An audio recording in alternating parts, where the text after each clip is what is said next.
குளிர்காலம் வந்தாலே நம்ம வீட்டில் சின்னவங்க பெரியவங்க எல்லாத்துக்குமே சளி, இருமல், காய்ச்சல், உடம்பு வலி இப்படி எல்லா பிரச்சனைகளும் வந்துக்கிட்டே தான் இருக்கும். அந்த மாதிரி டைமில் இந்த ரசத்தை வச்சு 2 கப்பு கொடுத்தீங்கன்னா இல்லை சாதத்தில் நல்லா பிசைஞ்சு சாப்பிட்டீங்கன்னா போதும், எல்லா பிரச்சனைகள்லேருந்தும் நல்லா உங்களுக்கு ரிலீஃப் கிடைக்கும். இந்த ரசம் பண்ணுறதுக்கு என்னவோ 10 நிமிஷம்தான் ஆகும். ஆனால் இதை சாப்பிட்டதுக்கப்புறம் உங்களுக்கு நிச்சயம் நல்ல டிஃப்ரென்ஸ் தெரியும். வணக்கம் அண்ட் வெல்கம் டு யுகாஸ் உலகம் யூடியூப் சேனல். இந்த ரசம் பண்ணுறதுக்கு 2 தக்காளியை கட் செஞ்சு அதை மிக்சியில் சேர்த்துக்கிறேன். இந்த தக்காளி கூட 1 டீஸ்பூன் ஜீரகம், 1/2 டீஸ்பூன் மிளகு, கொஞ்சமாக கருவேப்பிலை எல்லாத்தையும் சேர்த்து கொஞ்சமாக தண்ணி சேர்த்து இந்த மாதிரி நல்லா கெட்டியாக அரைச்சி எடுத்துக்கிறேன். நல்லா தக்காளி மையாக அரைச்சி எடுத்துக்கணும். இப்போது அரைச்ச இந்த தக்காளி பேஸ்ட்டை 1 கப்புக்கு மாற்றிக்கிறேன். மிக்சி ஜாரில் 1 கப் அளவுக்கு தண்ணி சேர்த்து அதை நல்லா அலசிட்டு இந்த தக்காளி பேஸ்ட்டில் சேர்த்துக்கிறேன். அது கூடவே இன்னும் 1 கப்பு தண்ணி சேர்த்து நல்லா மிக்ஸ் செஞ்சுக்கிறேன்.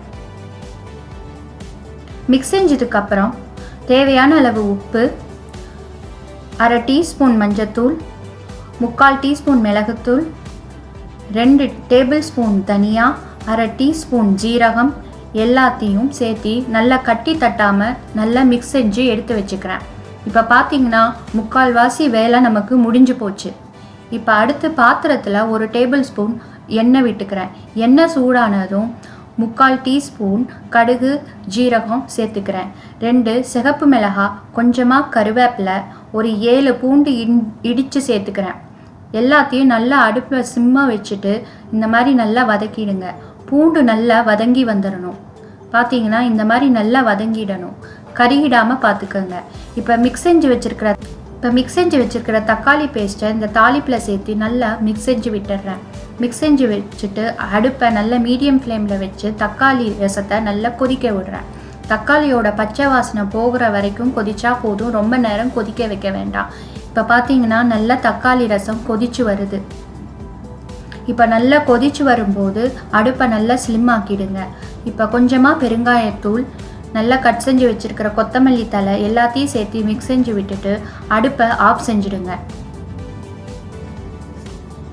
இப்போ சூடாக இருக்கும்போதே 1 டீஸ்பூன் அளவுக்கு நெய்யை சேர்த்து அதையும் நல்லா கொதிக்க விட்டுருங்க.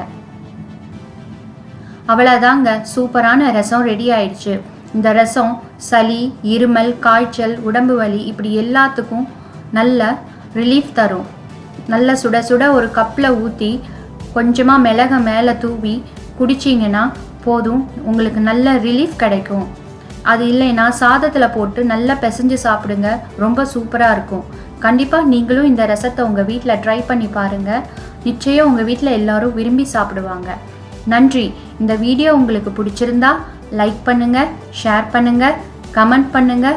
மறக்காமல் யுகாஸ் உலகம் யூடியூப் சேனலை சப்ஸ்கிரைப் பண்ணுங்கள். நன்றி, வணக்கம்.